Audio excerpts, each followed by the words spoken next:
Psalm 34:8. Oh, taste and see that the Lord is good. Blessed is the man who takes refuge in him.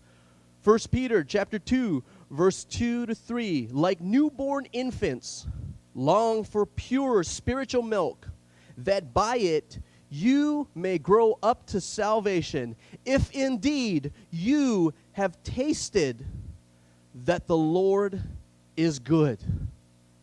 Tasting and seeing that the Lord is good. So basically, he's telling us that we're going to learn. We need to learn this, and we're going to learn it from experience.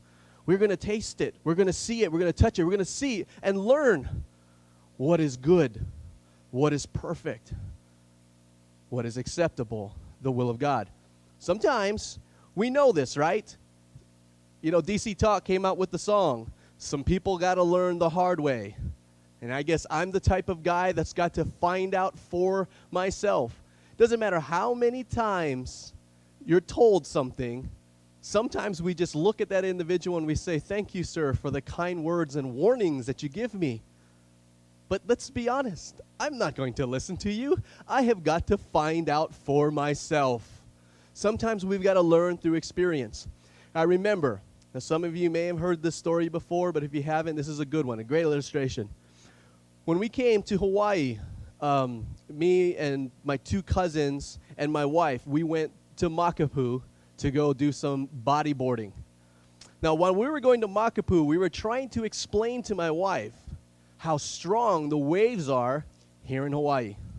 It's like, you know, the waves here are very strong. And even though they're small, they're still strong. And my wife, Janine, would be like, "Look, guys, don't worry about me. I'm a California girl. Okay, I was brought up at the beach. I hung out at the beach. Okay, I know what you guys are talking about. There was waves in California." And we're like, "No, you don't understand. Okay, the waves in Hawaii are very, very strong."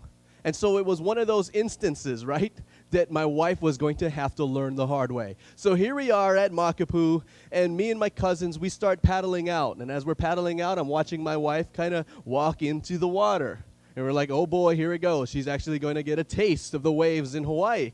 So we're paddling out, and we keep kind of checking back to look.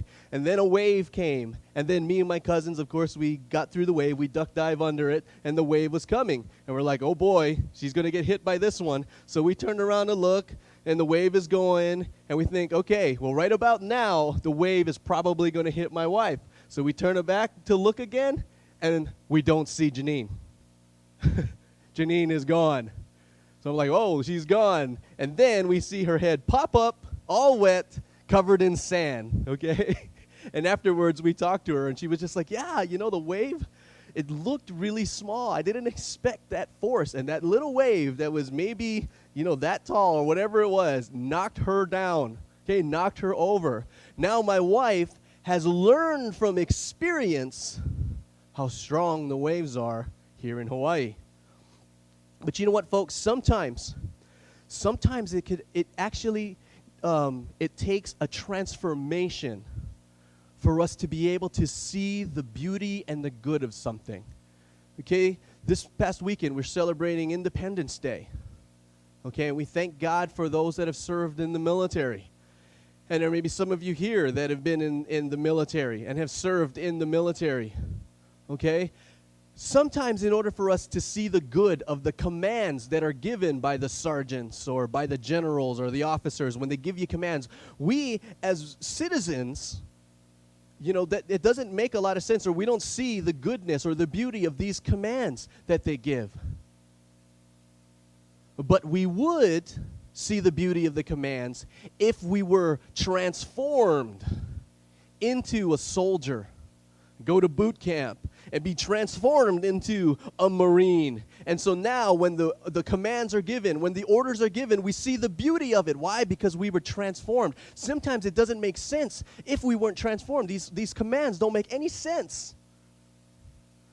But once we're transformed into the Marine, now we see the beauty of the commands and the orders of the officer, of the person that's in charge. Okay? Well, some of us would say, "Okay, yeah, I can see it, but I really want to try to drive this point home, so I'll try to do something a little bit more simple." Here in Hawaii, there are some interesting foods that we would eat. Okay, interesting foods. Some foods you look at and it just seems a little bit different, especially if you're from the mainland. If you're from the mainland and you come to Hawaii, especially for the first time, the food may seem a little bit strange. If you were brought up in Hawaii, this is all we knew, right? Okay, some people from Hawaii actually go to the mainland and think some of the food that they see over there is a little bit strange. Okay, but it reminds me of this time, and I'm sitting in my in the office, and when I walked into the office, I kind of walked by this lady. She's one of my boss's secretaries, and I walked by the office, and I caught a glimpse of the food that she was eating. And I remember seeing the food, and I was just like, oh, man, what is that? It looks a little strange, okay? And for those of you, what I saw was actually a dish called chicken adobo, okay? So, you know, and I was brought up in Hawaii. I was raised in Hawaii, so I probably did eat it before, okay? But if I did, I just don't remember. But I just remember walking by and just seeing that it looked a little strange. It was a little bit watery, kind of some kind of gravy on it or something like that. Okay, so anyway, this is what happened. So I was about ready to get up and go have lunch, okay? And she says to me, Shane, have you gone to lunch yet? And I said, no, I'm about ready to. I'm pretty hungry, okay? And those were the words that should have never have come out of my mouth. Oh, I'm hungry. And she was just like, oh, well, don't go nowhere. She goes, I've got lots here. I got a whole plate here, and I can't finish all of this stuff. He goes, let me give you some of my lunch here. And I was just like, oh, well, hold on for a second. I really would like to go out and get something to eat. And I was trying really hard to get out of this. Okay, I just did not want to taste the food, okay? So she kept trying, I kept denying, kept trying to get out of this whole situation. While I'm trying to get out of it, she actually makes a plate for me, okay? And before I could run out of there, she drops the plate on my desk. Okay, so here's the thing. The plate's on my desk. I don't want to offend her or anything like that. So what needed to happen at this point is I'm either going to offend her or I'm going to be transformed into a person with an open mind, right? We're going to be transformed into a person with an open mind. So now that I got an open mind, I would actually try the food. And folks, this is what happened. I transformed myself. I had an open mind. I said, okay, I'm going to eat it. And I tasted it, and guess what, folks? If you have not had chicken adobo before, you really got to have it. It's very, very good. So at that point, I transformed myself into a person who had an open mind, and I tasted the dish and saw from experience that it was good. Transformation sometimes needs to take place. We need to be transformed into a soldier so that we can see the beauty of being a soldier. And this is the point I'm trying to get at. God is saying, and what Paul wrote here in Romans chapter 12, stop conforming to the pattern of this world. Stop doing what the people in this world are doing. Let God transform you by the renewing of your mind, by giving you a new heart and a new mind.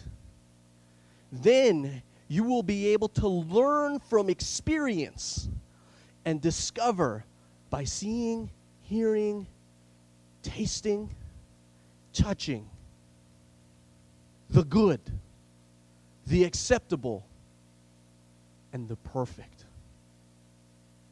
Now, what about that?